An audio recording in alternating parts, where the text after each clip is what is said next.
Hello gamers, and welcome back to Solo Spelunking.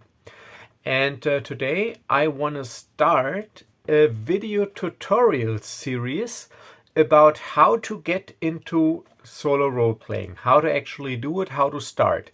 And the reason for that is that I, a couple of days ago, read a comment on Reddit, in the Solo RPG Reddit, where a user asked exactly what I want to do now. He asked how to get started with solo role-playing, and he asked specifically for tips or hints about how to get started with 5th edition. And this ties in nicely into my live stream video that I did about how to get started actually with solo role-playing. So this video tutorial series will supplement and complement my live stream that I did on this topic. So this video series or this tutorial series will be targeted at people either completely new to role-playing but who can't find a group and they want to start role-playing, so they will start by solo role-playing, or to people used to role-playing games but not used to solo role-playing games. So I have a couple of goals for this series that I put down here. So the goals for this video series will be: I want to show that you can get into role-playing or solo role-playing without spending any or a lot of money. So in this series, I will only use resources that are actually completely free, legally completely free, no pirated stuff, or that are pay what you want. And I will link the supplements that I use in the video description so that you can get them for yourself, and I will show it to you what I use as well. So this is goal number 1. I will show you that the barrier of entry is very, very low and basically non-existent, and that you can basically start without spending anything. Actually, you don't really need dice. You could just use a free dice roller app on your phone if you want to. And so this will be goal number 1. Goal number 2 ties into goal number 1. I will introduce simple tools and show how to use them. Because this is one thing I said in my live stream, and also Trevor Duval from Me, Myself and Die, he also asked or answered a question from one of his Patreons, and there he said the exact same thing. Do not use too many supplements.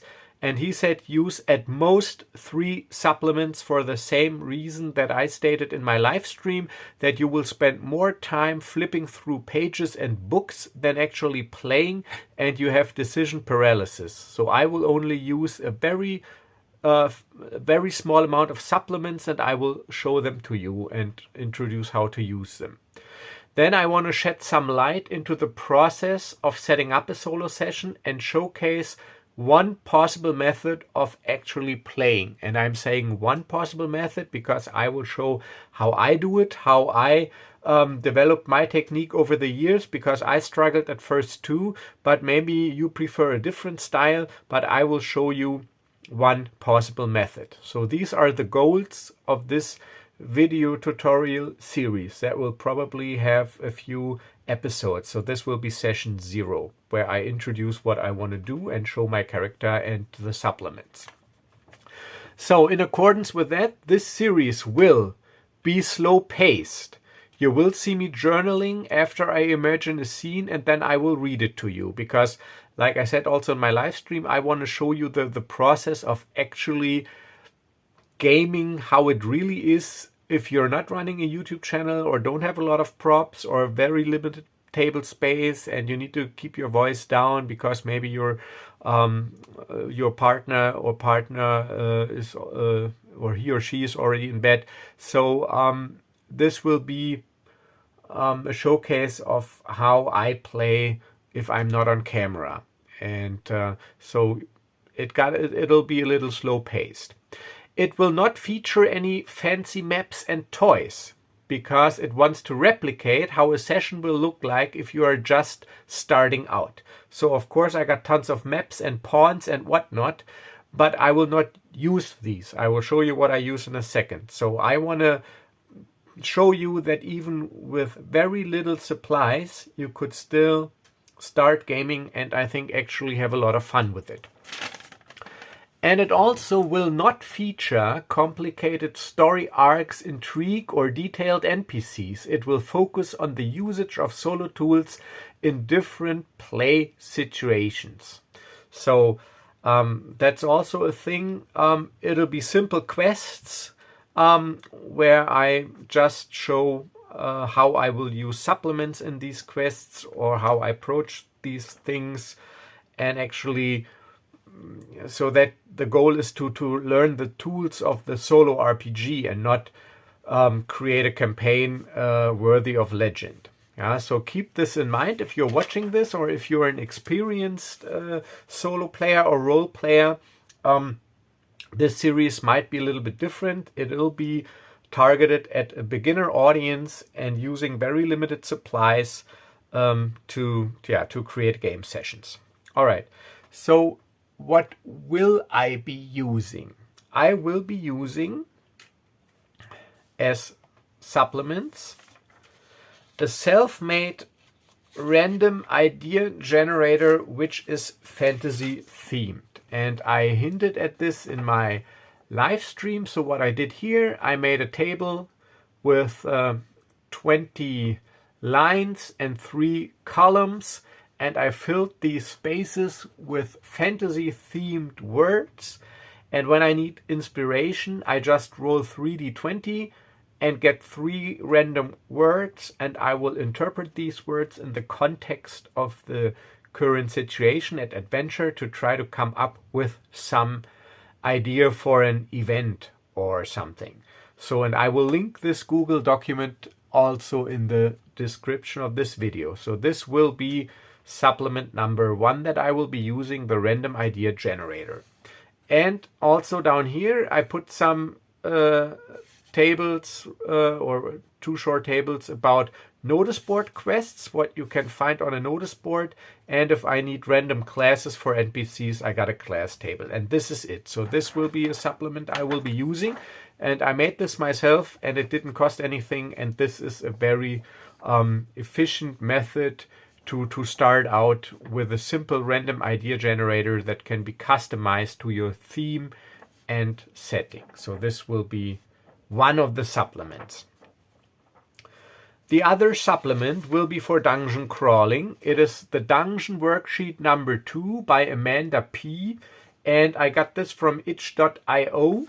And I will link it in the description. And I will be using this if I happen to come across a random dungeon where I will be dungeon crawling. And I added very simple mechanics to this that I will showcase when we get to it. So this will be another supplement with the random idea generator.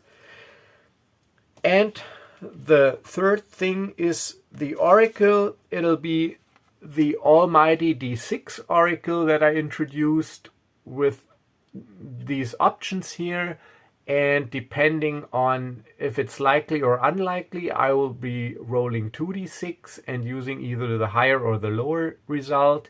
And I'm rolling a different die in a different color as the event die, and if this shows a 1, a random event will be happening. And if I need a general decision about good or bad, high or low or whatever, I will just use this general fate table, which just states low is bad and high is good, no matter what die you are using. And with these things I will start. And the other thing, of course, I need is a character. And I said I will be playing 5th edition. So I created this character using the free 5th edition basic rules that you can download for free, completely legally, and you will find the link in the description. You could also use the 5th edition system reference document that also includes this information. But yeah, the basic rules, they are a little bit more concise. And I created this character by the book using no house rules. I used the point buy system. I'm a human using the standard basic rules human, so not the variant with feats and stuff. And so my character will be Alrik. He will be an agile fencer, but he's a fighter, level 1. So this is the proficiency bonus. These are his stats. And so strength 14, dexterity 16, constitution 14, int 11, wisdom 12, charisma 12. I got 12 hit points, 1d10 hit dice. I got an AC of 15. I chose the criminal background. I was and still am a burglar. I have a criminal contact. So these are my skills: acrobatics and athletics, and deception and stealth. These 2 are from my background. These 2 are from my class. I'm proficient with thieves' tools and gaming set cards from my background. And I chose the dueling feature. I got second wind because I'm a fighter. I got 5 gold pieces left. This is my gear. I also basically used the standard gear that you could choose, but I replaced the chainmail with studded leather. I got a rapier, a dagger in a boot, a light crossbow, my adventurer's belt, never leave home without it. I paid 10 gold pieces for this, so I got only 5 left. Otherwise, I would have started with 15. I got my explorer's pack, a crowbar from my background, dark cloak with hood from my background, and thieves' tools. All right, so that's my character. And another thing I will be using is this 1-inch battle grid. I got this printed out for free from medicinepaper.com, and I will also put this link in the description. And I will use this in a clear document sheet together with a wet erase marker if I need to sketch out some combat scenes. So these are the things I will be using. I will use this grab and go starter set gaming kit that I made. But like I said, you don't really need to spend any money. Like I said, you could just use the free basic rules and print out the supplements. So this is just for me for convenience. I also got these wooden stir sticks to mark hallways on the map. This is a generic battle grid that I could use. So this is all basically just to store this thing. The only thing you also need is a journal, and I got one right here. And I got some writing implements and generic pawns. So these are the ones I will be using for this session. So you will see I will not use anything that you do not have laying around the house or that costs a lot of money, to just, like I said, showcase that you could easily start role playing. I will not use these tables that I printed out, and I will start a new session, a new game. All right, so now you know what I will be using, and you know what I want to do in this session. So how, oh yeah, and of course I will be using this miniature for my character. This will be the only fancy miniature I will be using for my character. Everything else will be generic wooden pawns that you have laying around in board games, or tokens of some sort, glass beads, whatever, to just have some sort of tactical representation. So, but this will be the only fancy thing. Other than that, it'll be just this minimal setup, character sheet, oracle, and these small and limited supplements. All right, got my oracle. All right, so what I said in my live stream, how I usually recommend you start, like I said, keep it simple. This is why I chose the fighter class and not a caster class or anything. And I also said you should start in the middle of the action. So just assume I got my character created. I am just starting out solo role playing, and of course I have an idea about what to do, or I should have an idea maybe about what to do. And my character, he's got the criminal background, so I'm playing in Neverwinter. and he grew up in the streets. I would have taken the urchin background, however, it is not included in the free basic rules, and I only wanted to use things you could use right away without spending any money, and the closest thing is the criminal background. So I lost my parents at an early age. I grew up in the streets of Neverwinter, and when I was old enough, I was very agile. I started breaking into houses and stealing things for others. So I got a criminal contact that provided me in the past with some contracts, stuff to steal. And so this is how I basically earned my money. And this is exactly what I'm doing now at the moment. So let's start right in the middle of the action. So I decided I will start in the middle of a burglary. My criminal contact, let's give him a name. His name is, or let's see if it's him or her. I always like to see if it's him or her, and an even number is always a her. So maybe I got a female criminal contact, so let's determine this. No, it's an odd number, so it's a male. So his name is Theo. And he contracted me, if you will, to break into the house of a wealthy alchemist, or yeah, it's a wealthy alchemist because he sells potions and medicine, and they're expensive, and his clients are wealthy. And I was tasked with breaking into this alchemist building to steal an important or a valuable potion for a client that wants to remain anonymous.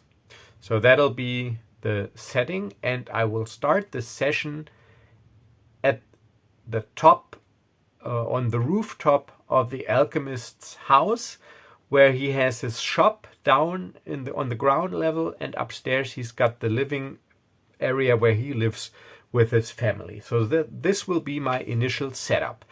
And like I said, when I play alone, I imagine a scene, and then I just journal it, and then I make some dice rolls or make decisions. Then I put down a short blurb for the next scene, and so I continue.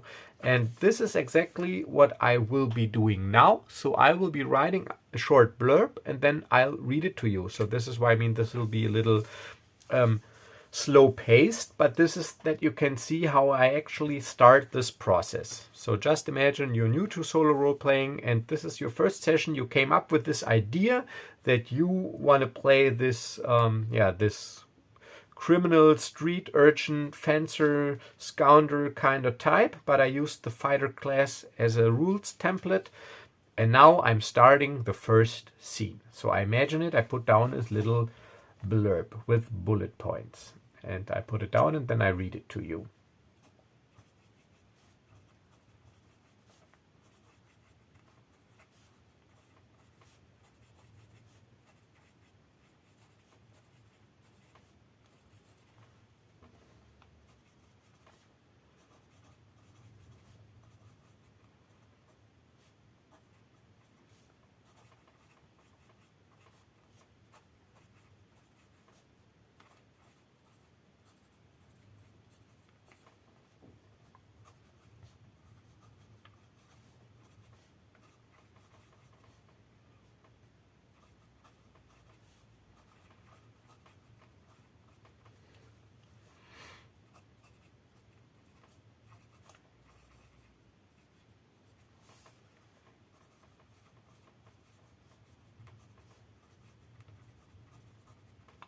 All right, I put down, I'm standing on the rooftop of the alchemist's home. I was contracted to steal a valuable potion. It is a clear moonlit night. So from this short sentence, I got a pretty good idea how it looks like, what is going on. Clear moonlit night. And this is what I said in my live stream, why I think some sort of journaling or documenting is important. Doesn't matter which form it takes, because for me at least it keeps my thoughts focused on the story and in the situation. And I always choose the I perspective if I chronicle or journal a session. It helps me to get into the character more.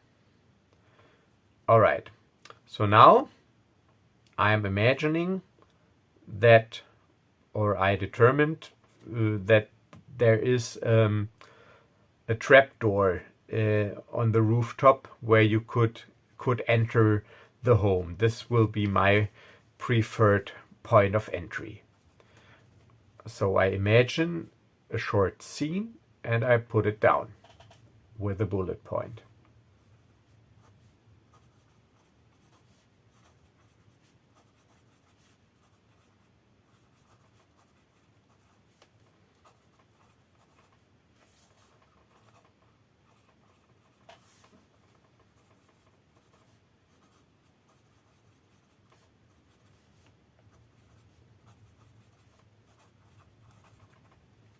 All right, so I put down, I head for the rooftop trapdoor and examine the lock. So that's the first decision point now where I need to consult the oracle. So my question is it actually locked?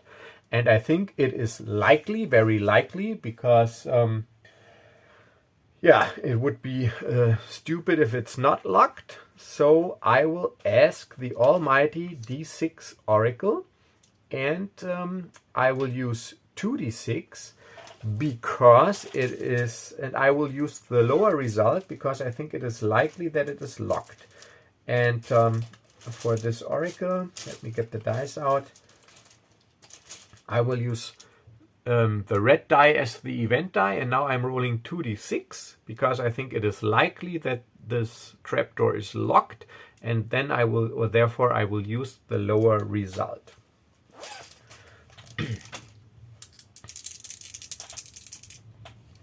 All right, almighty D6 oracle. All right, the lower result is 2.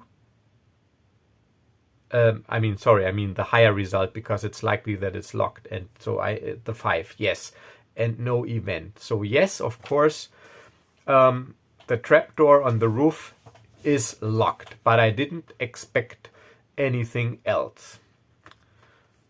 So now I need to open it. Now I need to make a skill check. So, but first, I put down a little blurb.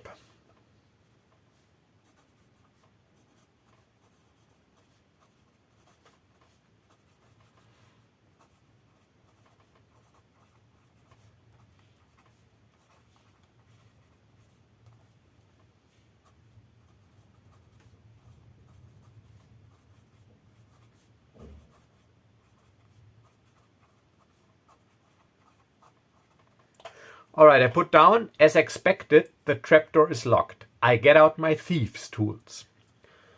So I stay in the story. I'm right there on the rooftop. I imagine the moonlit night. I'm cowering above the trapdoor, and from a pouch in my belt, I get out my thieves' tools. All right, so let's do a check. I'm proficient with thieves' tools, so I can use my proficiency bonus, and I will be using dexterity because I need manual dexterity to manipulate the lock. So now I need to decide on a DC. And you could determine the DC randomly. Let's say it is 10 plus 1d6. You could also say, well, it's probably difficult because he's got quite some valuables in there, and so he is wealthy, so he would take precautions and use a high quality lock. So this would also be within the logic and context of the story. But I want to add a little randomness to it, so let's just say it is 10 plus 1d6. So I will determine the DC. It is 10 plus 5, so the DC is 15. All right, so now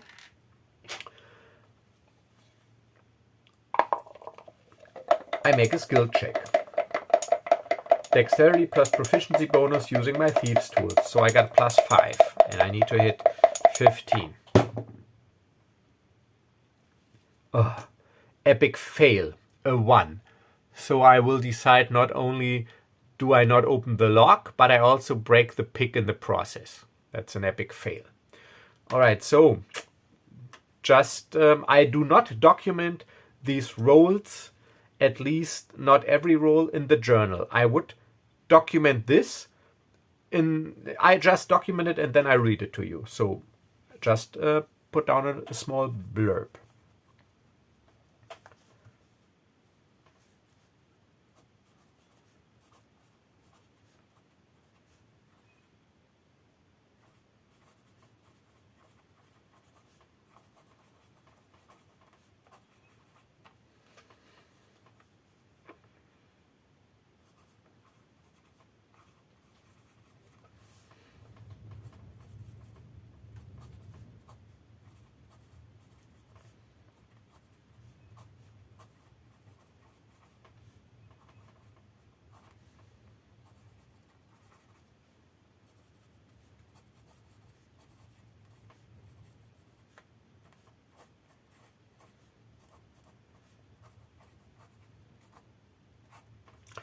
All right, I put down, the lock is of good quality. Not only can't I open it, I also break my pick in the process. And in parentheses, I put down DC 11 natural 1. So this is all basically I need. So now we're on the roof, couldn't open the trapdoor and broke our thieves' tools. So how now to proceed? Well, I do got a crowbar as well, so I could use the crowbar. However, this will be much louder. I could leave the roof and try the front door, which could draw more attention to myself if they're like city guard patrols or maybe drunkards walking around or whatever. So I got to make a decision here. I know that the living quarters are upstairs, so if I'm loud upstairs, I might wake somebody.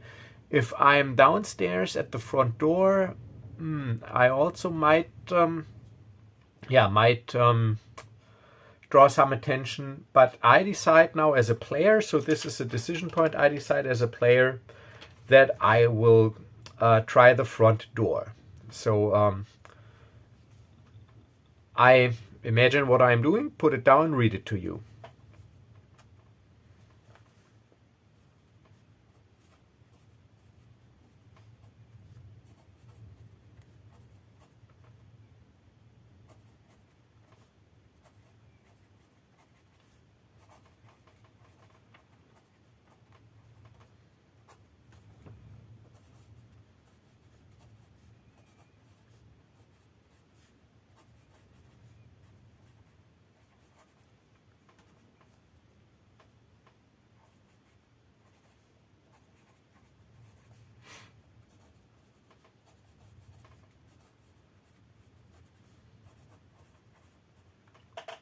All right, I put down, damn, all right, brute force it is. I climb down the roof and head for the front door, or the roof.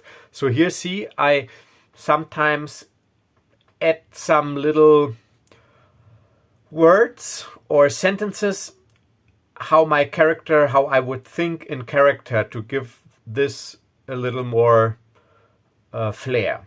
But you don't need to do this. Also, when I like chronicle or journal conversations when playing solo, I don't talk to myself like I do when I play on the channel. But I will maybe put down 1 or 2 sentences to set the mood for the conversation in my mind and then just summarize the conversation. So that is what I did here. So damn, that's my character thinking. All right, brute force it is. And then I climb down the roof. Now you could, if you wanted to, decide if you actually need to make a check to climb down. Maybe you slip or fall down. Could do that. I got acrobatics and athletics. You know what? Let's do it. But I will set the DC pretty low. So the DC will be 10. because I figured I got up there, so I might as well also get down there, but you never know. Another principle that's not from me, I read it in a document about playing 4th edition solo, and there I heard the expression in solo role-playing, always give yourself a chance to fail. So if in doubt, make a check. So I will make a check just to add some spice. You could also, it would be perfectly fine.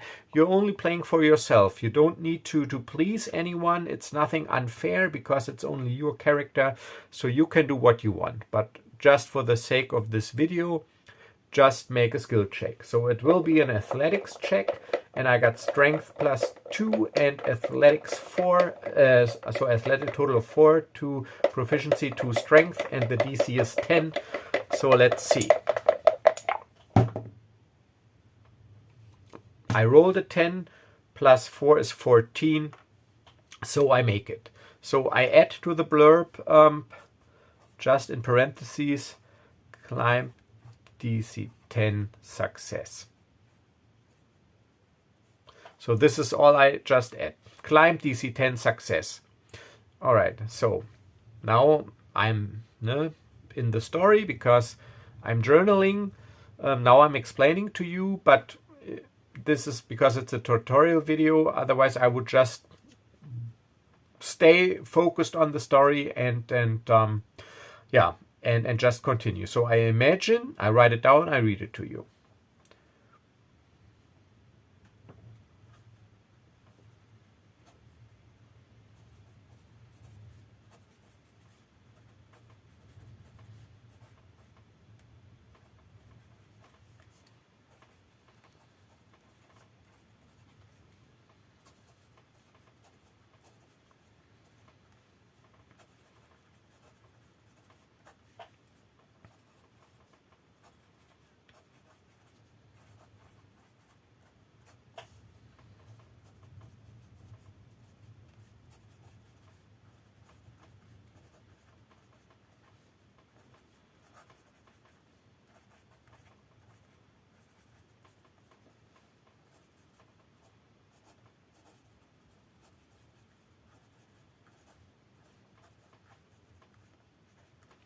All right, I put down, I reach the street level without problems. Before I go to the door, I stay in the shadows a few moments and listen and observe. Because now, obviously, I want to see if somebody is coming. And if this is too much journaling for you, that is perfectly fine. Like I said, the goal is not to write. The goal is to play. This is the amount of journaling that is the perfect balance for me to stay in the story, to keep my thoughts focused and to paint a mental picture. If you need less, you could just jot down words. You could just, for example, put a bullet point there and just put down, climb down, comma, hide in shadows, comma, listen. That would be perfectly fine. If this is all you need to stay focused in the story, this is all you need to write. If you like to elaborate on this, maybe, I don't know, if you're more experienced with solo role-playing and you want to add some flourishes, maybe some sounds or whatever, roll on a table, put it in there, you can. So you will see that I refer a lot to the live stream here, but this is exactly what this video series is about. It should supplement the live stream. And there, what did I say? I lost track here now. This is never mind. It'll come back to me. It's something I said in the live stream that I wanted to explain to you, but I lost it now. So this, now I know. This is what I said. The way a solo player journals or documents his session, I think, is the most unique part of playing solo. And there everybody will have his or her own method that works for him. So this is just my method, and the goal is just to show you how the process will look for me in everyday gaming. All right, so but back to the story. So I'm in the shadows and listen and observe. All right, so now I could do basically two things. I could make a perception roll, and if I fail the roll, I will assume that I undisturbed. And then I can make an oracle roll to see if this is really true. I also said in my live stream, things that can be answered by the rules should be answered by the rules. So if there's anything that can be handled with a skill check, do it.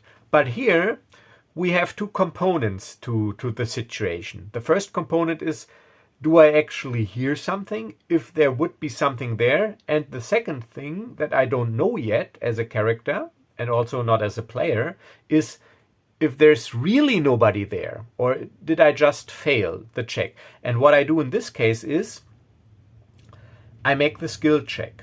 If I fail the skill check, as my character, I think that I'm alone and safe. But I will then make an oracle roll to see if this is really true. And if I succeed at the skill check, I'll also make an oracle roll, but if then there's somebody coming, I will notice it. So then I will notice the real game world truth. Whereas if I fail the check, I think I noticed the game world truth, but it might be different. So it's pretty complicated. Just do the example. So I will make a perception check. Perception is wisdom. I do not have perception, so it's just a +1. And I think the DC is not too high because there's not a lot of going on in the streets. It's late in the evening or late at night, and the only persons there are usually maybe city guard or watch and some drunkyards, and they are probably pretty noisy, so you would hear them. So I say the DC is 11 and I roll.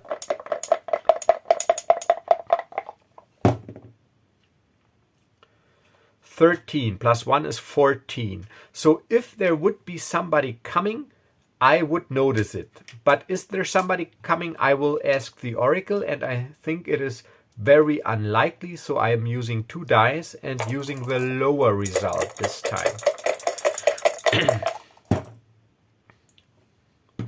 All right, a 2 is a no, straight no. All right, so nobody is coming. If I hear nothing and there's nothing there, nobody is coming, so I head out of the shadows to the door. So imagine the scene, put on a little blurb.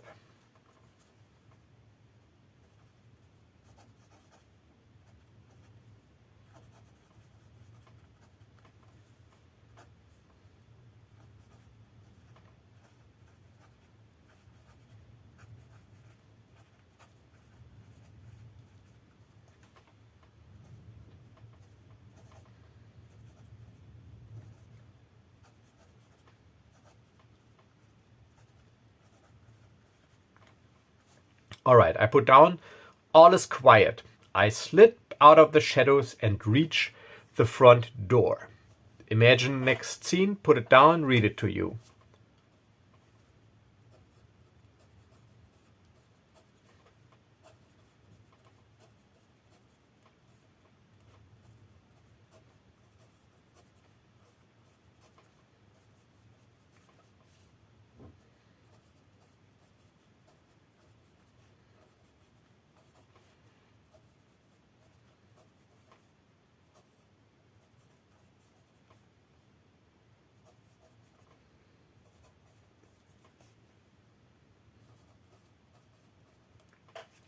All right, I put down, without hesitation, I get out my crowbar and try to break the door down, or pry it open, or whatever you want to call it. Because I don't need to linger here. I need to be quick, get off the streets. So break the door down. All right, so now it'll be a strength check with, I'm using my athletic skill. I say that I use my athletic skill, and because I got a crowbar, I get advantage. And to break the door down, I would say, I'm not sure. I determine a random DC. Maybe he's got the door reinforced. So I say it's 10 plus 1d6.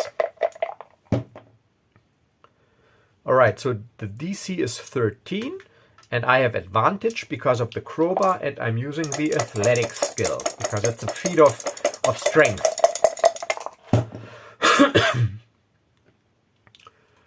All right, a 15 and a 19. I got advantage, so no problem. And now I will interpret this result and the success in the story. I put a blurb down.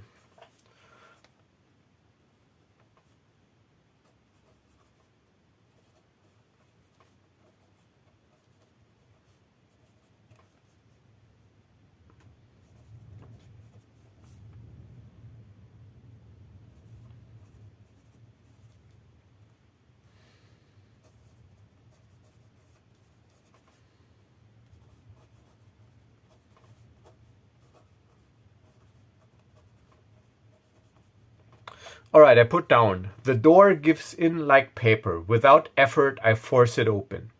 This is because I rolled a 19 plus 4, so I was way above the DC. So just at this little flourish, so now you can all imagine, crack, how basically the door just springs open. Which is pretty good because now I don't need to sneak through the house because now I'm basically in the business area where he's got his shop.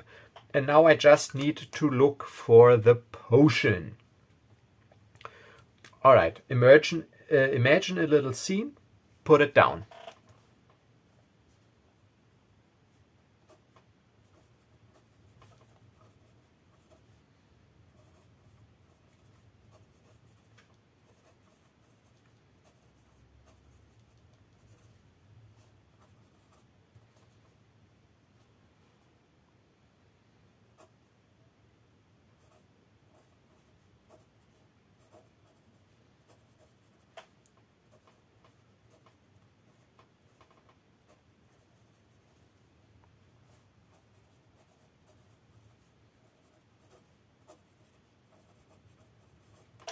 All right, I put down, I enter and close the door behind me. I look for the potion I am supposed to steal. So I just slip into the building and yeah, shut the door. And now it's pretty tough in the dark to find the right potion. And maybe, or hopefully it is even there. Maybe it's hidden someplace else. So I'll ask the Oracle, is the potion that I'm looking for in this area I'm searching through? And it's just no modification, just regular odds. 5. Yes. And no event, because only if I roll a 1 on the event die, an event will happen. So yes, the potion is there, so I assume I find it. Imagine a scene, put it down.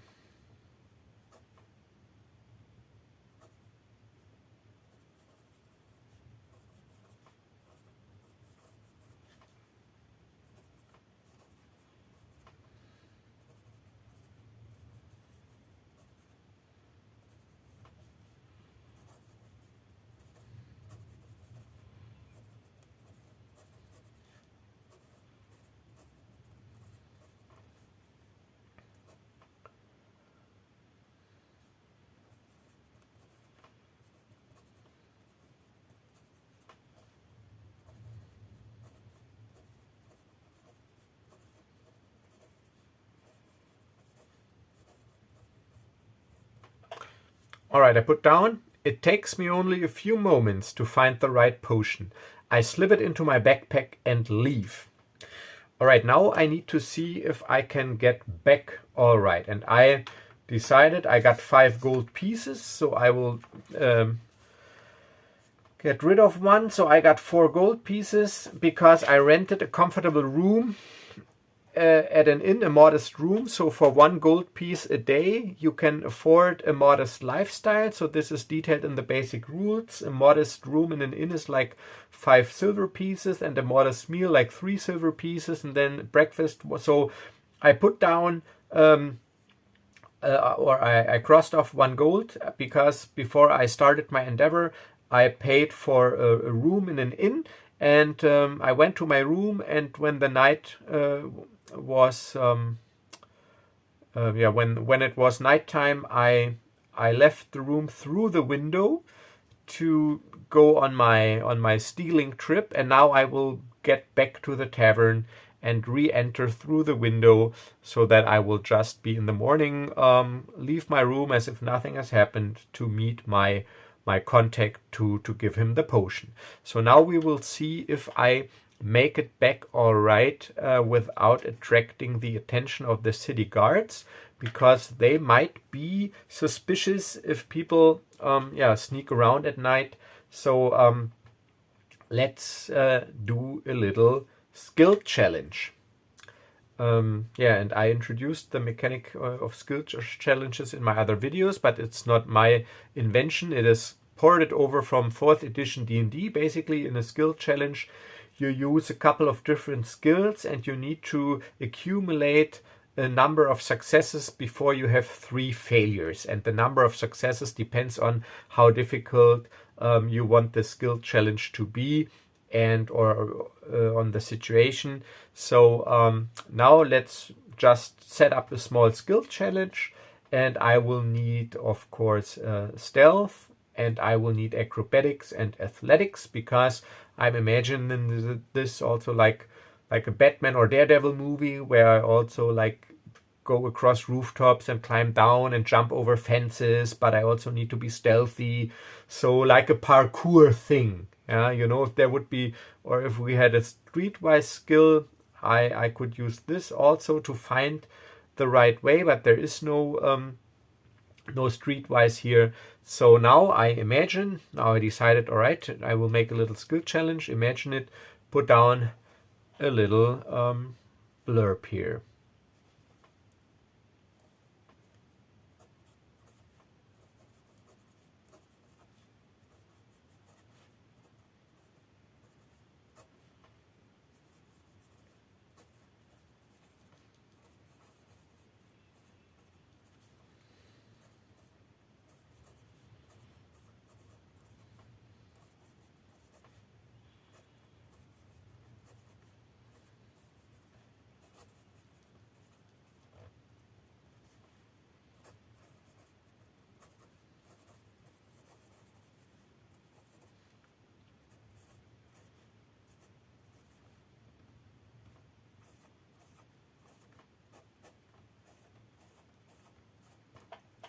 All right, I put down, to get to my inn, I use back alleys, rooftops, and jump over fences. And then in parentheses, I put down skill challenge DC 12.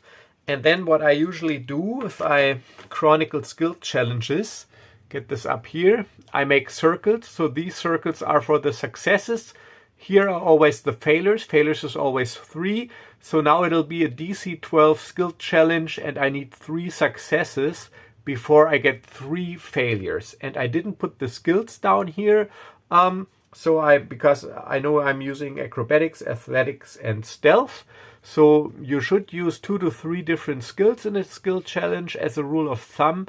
And my rule is that I can't roll a check twice in a row for 1 skill. So I would use them in a row, like I would use athletics, acrobatics, stealth, athletics, acrobatics, stealth. And if I fail a check, I have to repeat it until I pass before I can move on to the next skill. So let's do the skill challenge here. So let's just start with acrobatics. Doesn't really matter. DC 12, I got acrobatics plus 5. 3 plus 5 is 8, so I racked up my first failure. Now I failed acrobatics, so I gotta do it again. Acrobatics, DC 12.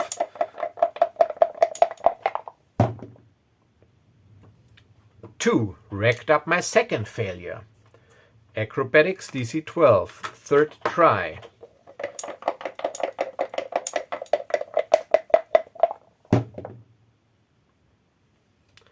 6 plus 5 is 11. Not enough. 3 failures. Failed the skill challenge. All right, now I imagine what's happening and I put it down.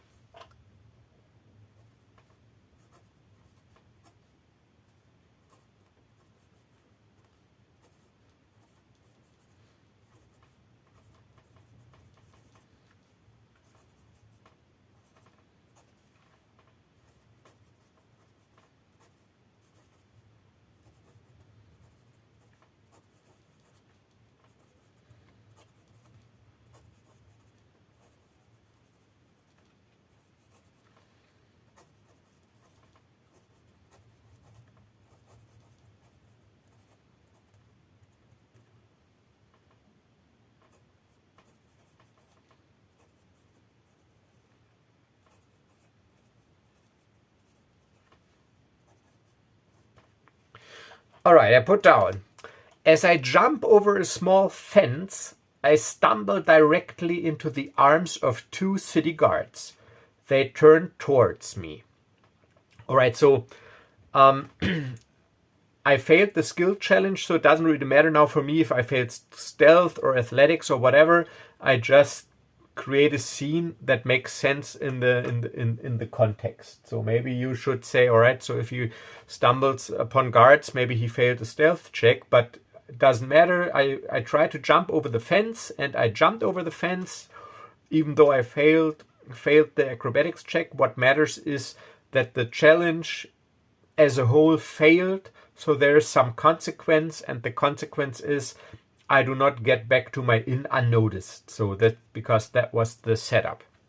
So this is the situation now, and they turn towards me.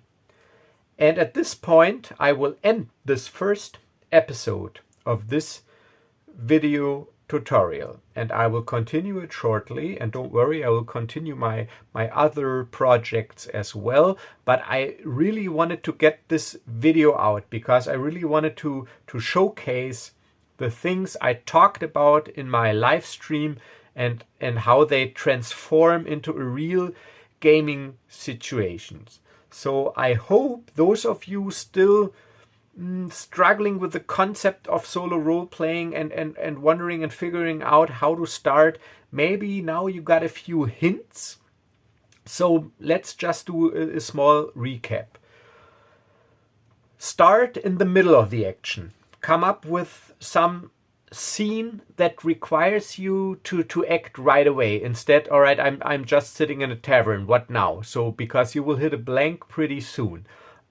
So figure out what makes sense for your character concept and start in the middle of the action. It might be, if you're a caravan guard, it might be an ambush. If you're a smuggler, it might be a chase with planetary security.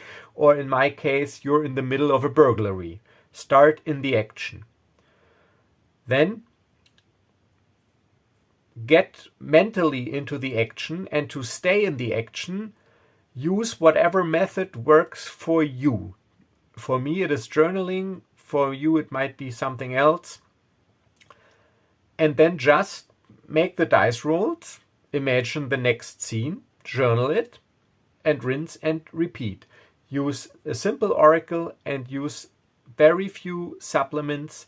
And the key is to stay within the logic and the context of the game world. Do not ask 20 questions. Ask the oracle about everything. Just go with what makes the most sense and add the oracle or ask oracle questions to spice things up. So, and maybe now you also get an idea of my usual gaming setup and of the amount I journal. And yeah, we will see how this develops next session. So yeah, my goal is to get like, I don't know, 2 or 3 or 4 videos in to show you the different supplements, so that you can get a better idea of how to actually start solo role playing. So I hope you got something out of this tutorial. Yeah, the only thing left for you to do is now get your stuff out and start playing. And I'll see you in the next video. And if you like what you saw here, and if you think you get something out of these videos, please do subscribe to my channel, because I just started out on my YouTube journey and I would really love to see my channel grow. And it costs you nothing and it brightens my day. So please do subscribe. And as always, stay safe and stay healthy. And I will see you in the next video. Bye bye.